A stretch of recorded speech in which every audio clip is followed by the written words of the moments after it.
white police officer orders a police dog to attack a little black girl in the park, thinking there would be no consequences.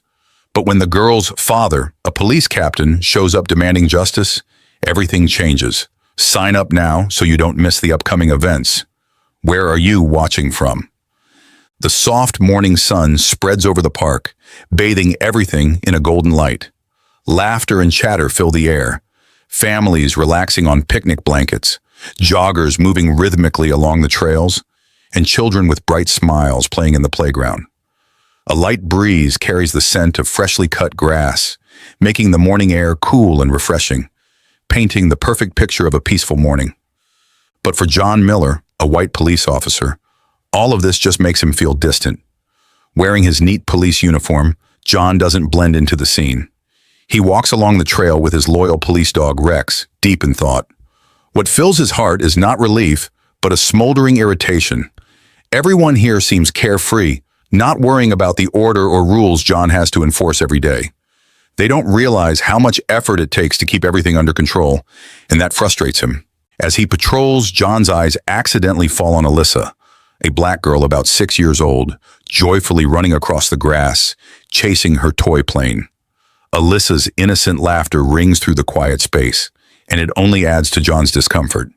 In his eyes, she seems too carefree, too free, stirring an uneasy feeling inside him. This girl doesn't belong here, John thought, watching Alyssa's every step.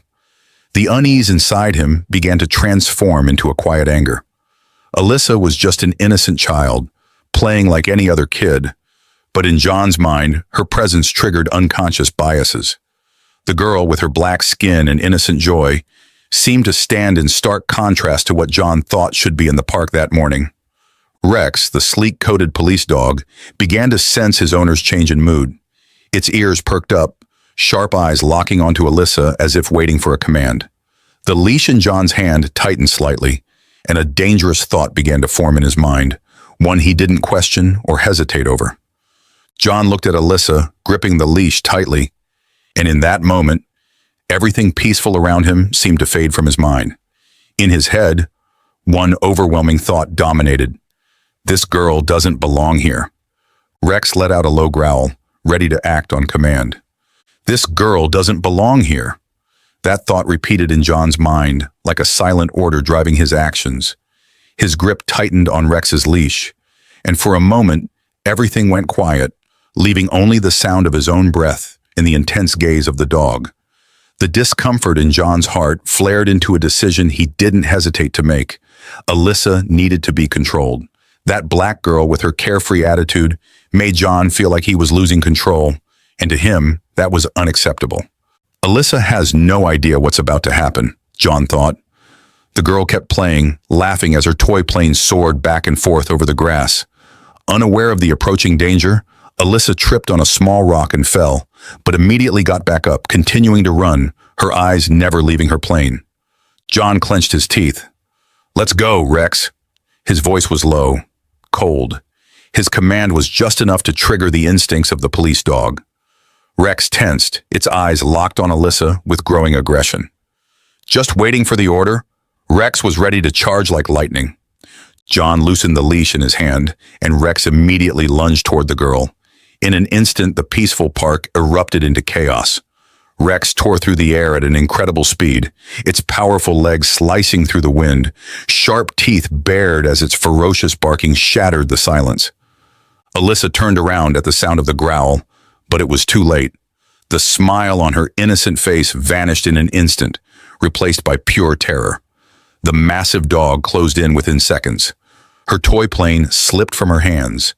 As Alyssa's eyes widened in fear, her legs frozen in place from the shock.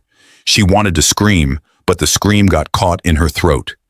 In that moment, Rex reached her, knocking her to the ground with a powerful leap. Alyssa fell, her small body pinned under the claws and teeth of the ferocious dog. The threatening growl rumbled from Rex's throat as it stood over Alyssa, its cold eyes locked on its target. Alyssa burst into tears, the droplets running down her cheeks as she cried out, "Help!" Her voice, hoarse from fear, rang weakly in the air that had once been filled with joy. From afar, people started to notice the situation. and screams began to echo from the crowd. Some ran closer, but were stopped by the dog's aggression. A woman sitting on a nearby bench gasped in horror, quickly pulling her child close. Joggers stopped, pulling out their phones to record what was happening in front of them. In the midst of all the chaos, John Miller stood at a distance, watching everything unfold with a cold, emotionless expression. He didn't move to help Alyssa, nor did he order Rex to stop. Instead, he just stood there, his icy eyes fixed on the scene before him. In his mind, this was just a small lesson for the girl, to show her that not everyone could act freely and carelessly in a space he was responsible for. Amid the crying and terrifying growls of Rex, Alyssa lay on the ground, her small body trembling with fear. The crowd continued to gather, but no one dared get close, fearing the vicious police dog. Just then, from a distance, a voice rang out with authority and fury, breaking through the chaotic atmosphere. "Rex, stop immediately!" David Williams, Alyssa's father, appeared like a storm, rushing to the scene with eyes full of anger and fear. As a police captain in the area, David had been jogging in the park when he heard Rex's barking and the heartbreaking cries of his daughter. His heart nearly stopped when he recognized Alyssa's voice.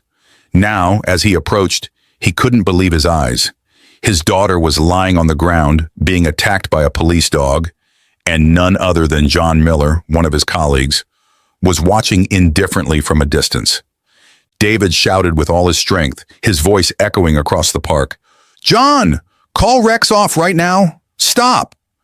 Despite his overwhelming anger, David kept a sliver of rationality, knowing he had to act quickly to save Alyssa. John slowly turned his head towards David, a momentary look of confusion flashing in his eyes.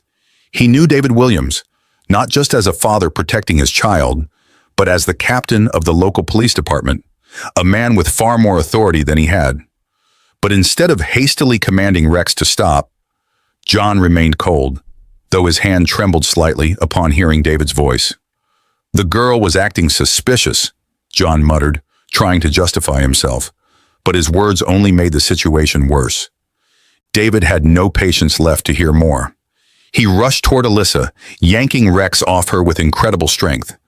David grabbed the police dog by the collar, and with a sharp command, Rex finally backed down, stopping its barking. David quickly knelt beside his daughter, pulling Alyssa protectively into his arms, checking to see if she was seriously hurt. Alyssa, still shaking and with tears streaming down her face, saw her father and immediately clung to him, sobbing. "Daddy!" she cried, her voice breaking from the fear she had just endured. David held his daughter tightly, feeling her small heart pounding wildly with panic.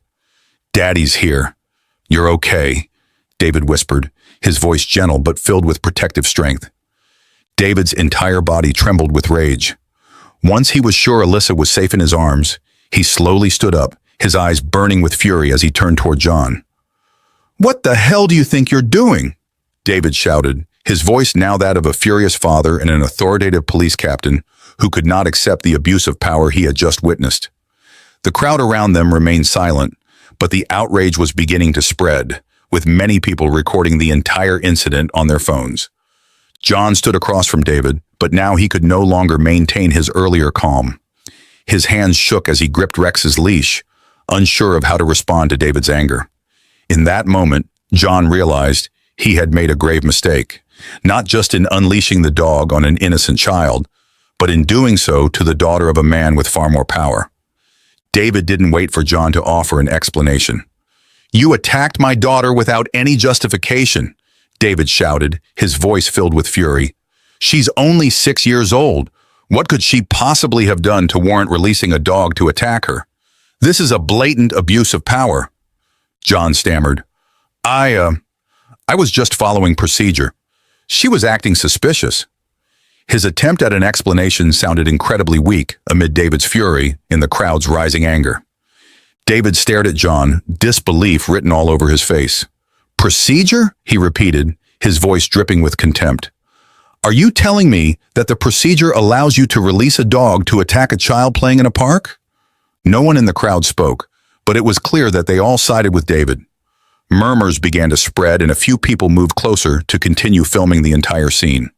John now felt completely isolated as no one in the crowd supported him.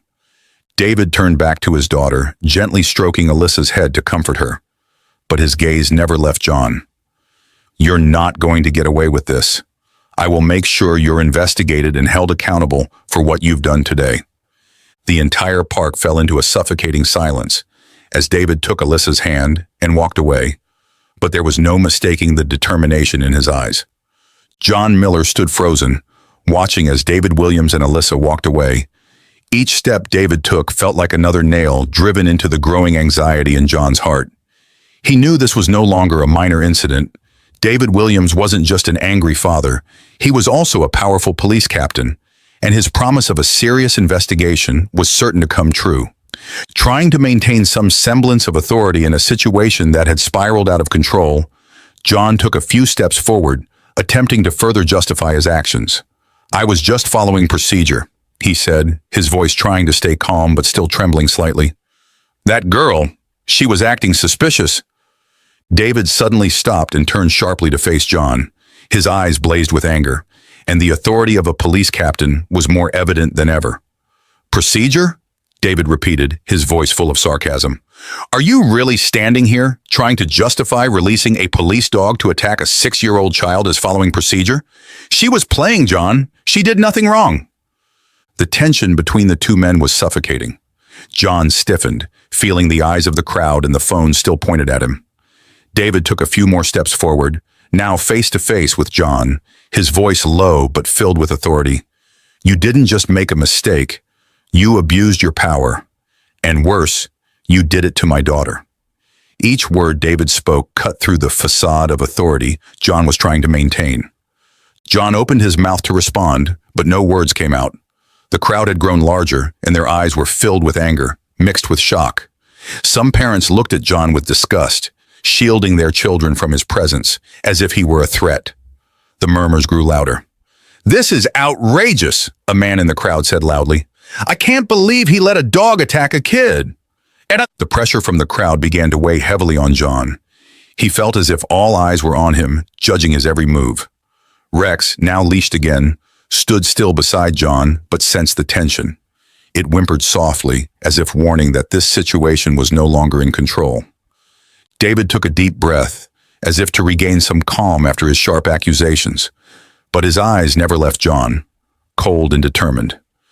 "You won't get away with this, John," David said, his voice now lowered, but the resolve within it had not diminished. "I will file a formal complaint, and you will be held accountable by internal affairs. This won't be swept under the rug like other cases." John heard these words and felt a chill run down his spine.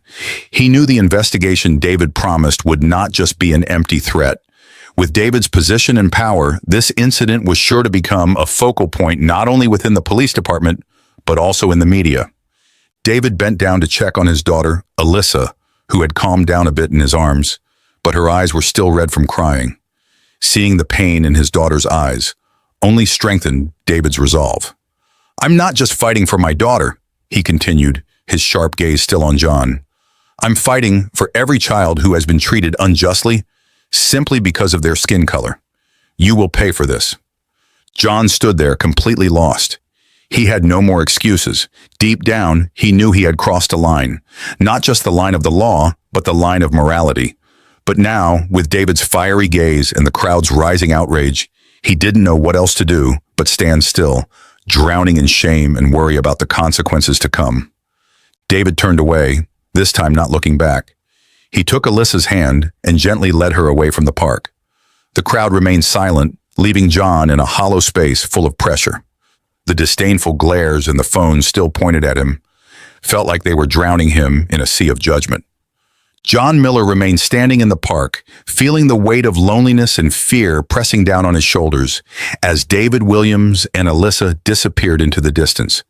He knew that the storm he had feared had truly begun. This incident was not just a work-related mistake. It was an act he knew would provoke strong backlash from both the police department and the public. Especially since the victim was the daughter of a powerful police captain, this couldn't be silenced. Within hours of David leaving the park, the incident began to spread rapidly across the media. Videos of John releasing Rex to attack Alyssa were shared widely on social media. Headlines began to appear on local news outlets. Police officer releases dog on black girl in park, and police captain's daughter attacked by police dog, investigation demanded. The footage of the terrifying scene sparked public outrage, leading to a wave of strong protests. The next morning, David officially filed a complaint with Internal Affairs. The first step in his fight for justice for his daughter had begun. David's complaint not only focused on John's unjustified use of the dog, but also asserted that it was an abuse of power with racial undertones. David emphasized that John had no legitimate reason to attack Alyssa, an innocent child simply playing in the park. Internal Affairs immediately launched an investigation, knowing this incident couldn't be taken lightly, especially with the growing pressure from the public and the media. John, now pushed into a defensive position, was notified that he would be subject to an internal investigation. The anxieties that had haunted him since the incident were now becoming clearer. He knew this would not end easily. At the police station, a strange silence hung in the air. John felt everyone avoiding him. Even his closest colleagues looked at him with unfamiliar, distant eyes. David Williams wasn't just a respected captain, but also a powerful voice in the community. This meant that anyone who sided with John would face pressure from both the public and within the department. Rumors began to spread throughout the police station, and some of John's colleagues even questioned whether releasing the dog to attack was really proper procedure. Later that afternoon, John was called into a meeting with the head of Internal Affairs, the officer in charge of the investigation. Sarah Thompson, an experienced officer, looked at John with a serious expression, unable to hide her disappointment. "Miller," she began, her voice slow but firm, "do you realize how far this situation has gone?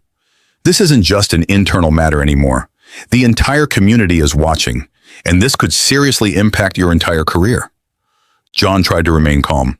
"I was just following procedure, Sarah," he replied. But as soon as the words left his mouth, he felt the weakness in his argument. He himself no longer fully believed in the so-called procedure. Sarah shook her head, folding a file neatly in front of her. "That's not an excuse in this situation, especially when the victim is an innocent child. And worse, it's the daughter of Captain Williams. Procedure or not, your actions crossed a line. And now we have to face a serious investigation. There's video evidence, there are witnesses, everything is against you." John remained silent, Sarah's words making him feel as if everything was falling apart. He had known the situation would be serious, but he hadn't thought it would escalate this far and this quickly. The police department was already a place full of pressure, but now with this incident, John felt more isolated than ever. As he left the meeting room, John faced the cold stares of his colleagues. They no longer laughed or exchanged friendly words with him as they used to. In fact, some even avoided him as he passed, unwilling to face him. John clearly felt that he was becoming an outsider in his own organization. Meanwhile, David had begun meeting with lawyers and preparing for the long battle ahead. His anger wasn't just directed at John, but at the entire system that allowed such abuses of power to exist for years. He knew that this fight wasn't just about getting justice for Alyssa, but about protecting the rights of other children who may have suffered similar injustices but had no one to stand up for them. David also understood that the police department wouldn't easily accept defeat, especially since the investigation could negatively affect the department's image and reputation. But David was determined. The memory of Alyssa's terrified eyes when Rex pinned her down was still etched deeply in his mind. That made him even more resolute in pushing for the investigation and ensuring that John Miller would be held accountable for what he had done. The investigation became more complex as witnesses were called in to provide testimony. Many people in the park that day had recorded the incident on their phones, and these videos became powerful evidence against John. Pressure from the community continued to grow as social justice groups in the Black community began organizing protests outside the police station, demanding justice for Alyssa and for John Miller to be held accountable. In his office, John Miller felt the growing weight of pressure bearing down on him. The whispers from his colleagues outside, the disdainful looks, and the feeling of isolation made him feel cornered. The Internal Affairs investigation was moving quickly, with the videos and witness testimonies piling up against him, and every passing second made him feel more and more like his career was on the brink of collapse. Unable to sit idly by and wait for his fate to be decided, John knew he had to act. He left his office with a new resolve, to find a way to protect himself at all costs. His mind raced with plans to get out of his current situation. He needed help, he needed someone on his side, and most of all, he needed to minimize the consequences of the incident. John headed to the office of Mark Stevenson, the head of the local police union. Mark had helped many officers in similar legal troubles before. Though John wasn't entirely sure he would receive Mark's support, he knew this was his only chance to salvage his career. "Mark, I need to talk," John said as he entered the room, his voice urgent. Mark looked up at him, his sharp eyes assessing the situation before making a decision. "John, I've heard about it already," Mark said with a sigh, inviting John to sit down.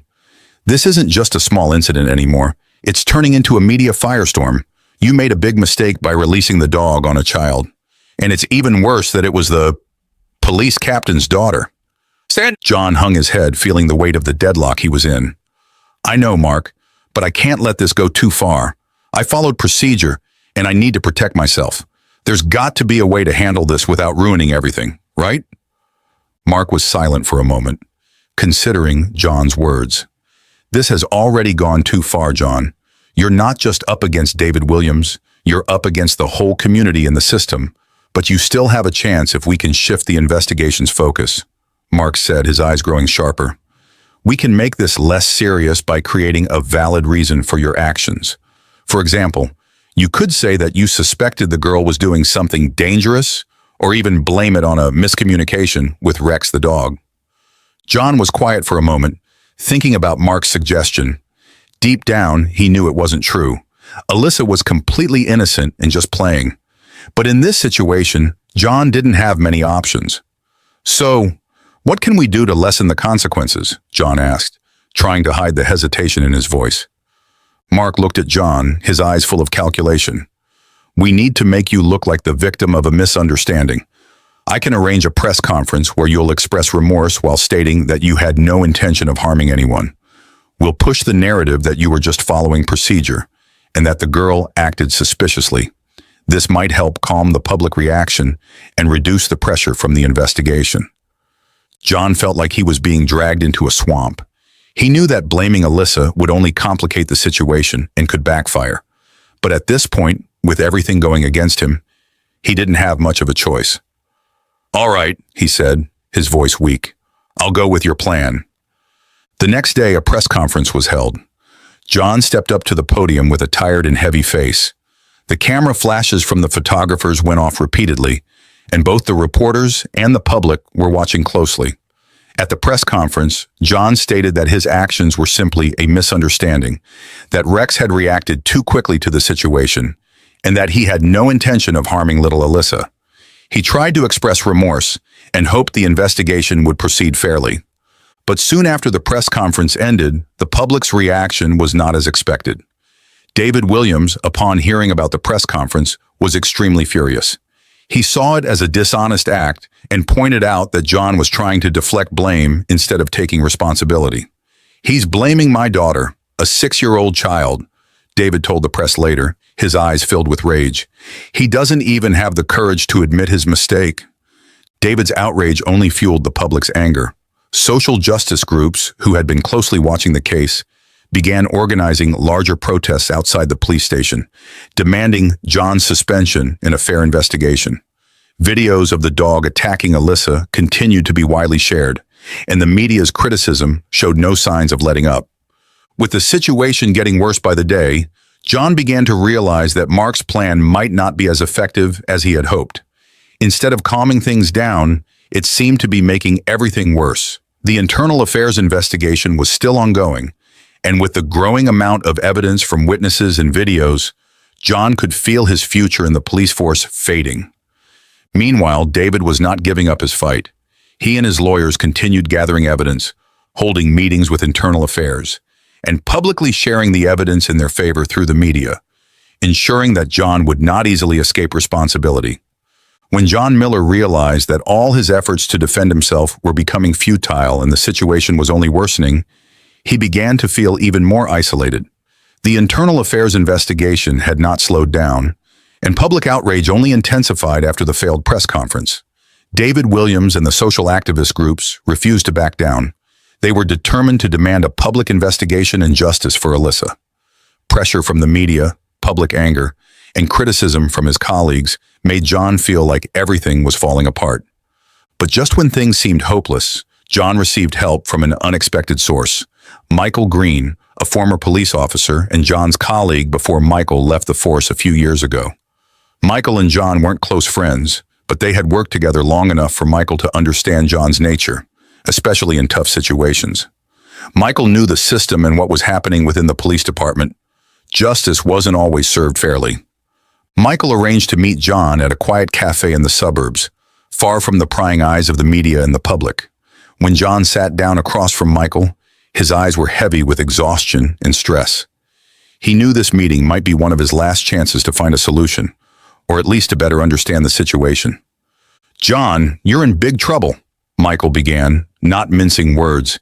He didn't intend to make John feel better, but to make him see the gravity of the situation. "This isn't just between you and David Williams anymore. It's become a symbol of police abuse, and with the kind of public pressure we're seeing, the police department may not stand behind you." John lowered his head, unable to refute anything. He understood that Michael was right. Things had spiraled far out of his control. "I don't know what to do anymore, Michael," John sighed. "Everything I've tried hasn't worked. The public has turned against me. I was following procedure, but now no one cares about that." Michael looked at John, his eyes filled with careful consideration. "I'm not here to justify your actions, John. You know you made a mistake, but I think I can help you get out of this situation, or at least lessen the consequences." John looked up at Michael with a glimmer of hope. "How?" he asked. "There are a few officers in the department you could reach out to for help in providing favorable evidence for you, but not by blaming the girl, because that will only make things worse," Michael warned. "You need to be honest, admit that you acted rashly. At the same time, I've learned about certain incidents in David Williams's past that, if brought to light, could complicate things for him." John was slightly taken aback by that. "What do you mean? What has David done?" John asked, not fully understanding Michael's intent. "David hasn't always been the perfect father or model police captain everyone sees," Michael explained. "He's made a few mistakes in the past, incidents that people have chosen to forget or cover up. Those mistakes could make people reevaluate him, and that might ease the pressure on you." John thought about Michael's words. The temptation to use this information was strong. If he could undermine David's perfect image in the public eye, it might help him reduce the outrage directed at him. However, deep down, John knew that doing so might complicate things further, and there was no guarantee it would actually work. "I don't know, Michael," John said, his voice filled with hesitation. "If I bring up David's mistakes, this could get even worse. I'm not sure I want to bring him down to save myself." Michael nodded, understanding John's inner conflict. "You're right, John. You need to think carefully before making that decision.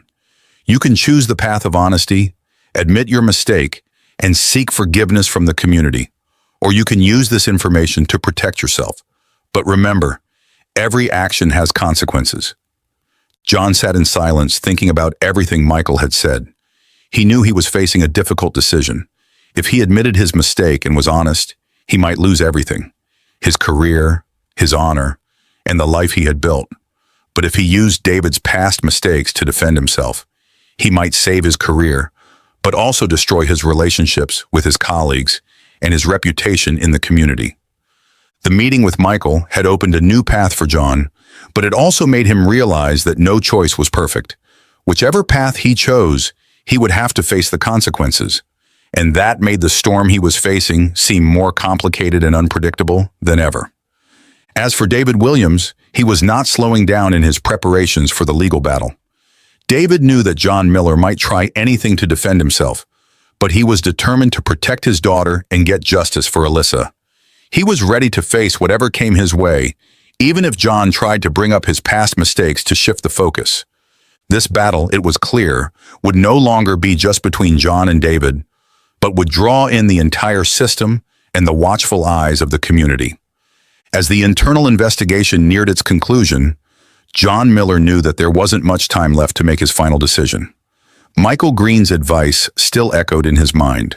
Should he be honest and take responsibility, or should he use the damaging information about David Williams to save his career?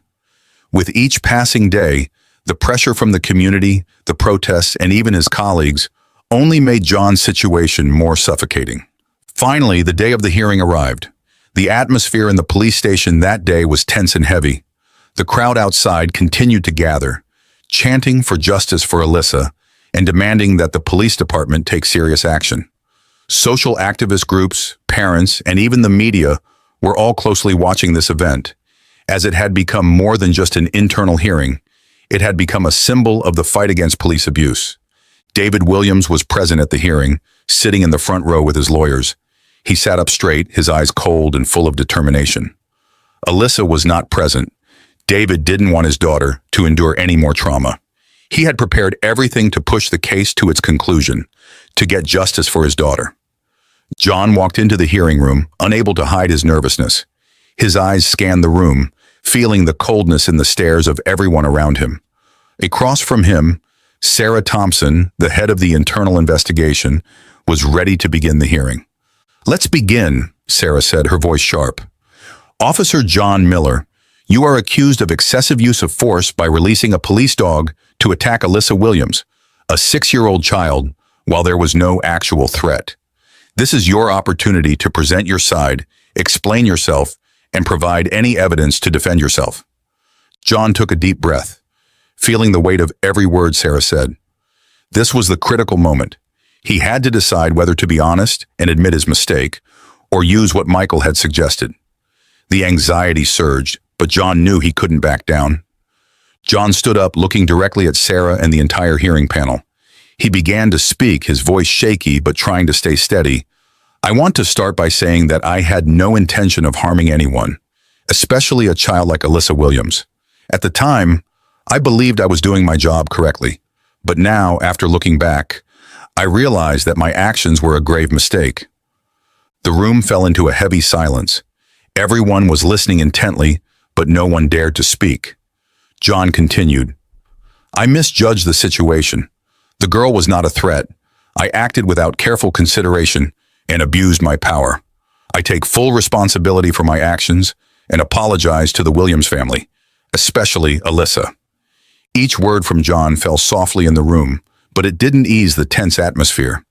David stared at John, his eyes unwavering. Though John had apologized, it didn't erase the pain and fear his daughter had endured. Sarah was silent for a moment before she continued. "Officer Miller, your apology is noted, but we must also consider the evidence from the incident. Do you have any additional information or evidence to defend yourself against these charges?" John paused. This was the moment when he had to decide whether or not to use the information about David Williams's past.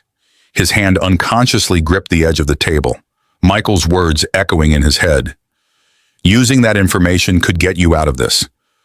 But when he looked at David's face, at the focused eyes of those around him, and thought about the consequences of pushing things further, John decided not to do it. He sighed and said, "No, I have no further evidence. I just want to admit my mistake and take responsibility for what I've done." Sarah stared at John, as if trying to assess the sincerity in his words. After a moment of silence, she signaled for the panel to begin their discussion. The discussion lasted only a few minutes, but to John, it felt like an eternity. Sweat began to form on his brow as all eyes in the room were on the panel. Finally, Sarah stood up and announced the decision. "After reviewing the evidence, witness testimonies, and your own admission, we conclude that your actions, Officer John Miller, violated proper procedure and were an abuse of power. Therefore, we have decided to strip you of your position in the police force, and the case will be referred to higher authorities for further legal review." The room fell silent. John hung his head, feeling as if his entire world was collapsing before his eyes. He had lost everything, his position, his honor, and possibly his future in the police force. But deep down, he knew that this was the price he had to pay for the mistakes he had made. David sat quietly, his face emotionless. After all the struggles, the truth had been revealed, and justice had begun to be served. But in his heart, Alyssa's pain remained, and he knew it would take a long time to heal that wound. John stood up, walking out of the hearing room, feeling lost amidst the crowd. His career was over, and now he had to face an uncertain future. David watched John leave, and though he had won justice for his daughter, he didn't feel victorious. This battle was only the beginning, and he knew that many systemic issues still needed to be addressed to prevent abuses of power in the future. David Williams sat in the hearing room, watching John Miller walk out the door. Though the decision had been made and justice had been partially served, David didn't feel the relief he had expected. This wasn't the victory he had hoped for, because nothing could erase the fear Alyssa had experienced. Justice, though established, still left David with a deep void and concerns about the larger issues within the system. As people began to leave the hearing room, David stayed a bit longer, sighing, reflecting on what had just happened. He had won recognition for the truth and protected his daughter. But deep down, he knew that this wasn't just about John Miller being punished. It was about confronting a system with many flaws, where abuses of power like John's could happen easily and often go unchecked. David stood up and left the hearing room. Outside, the supporters of justice for Alyssa were still there, chanting slogans calling for change. As David walked through the crowd, many patted him on the shoulder, congratulating him and expressing their admiration. They saw him as a symbol of the fight against abuse of power, as a father who wouldn't stand by when his daughter was treated unjustly.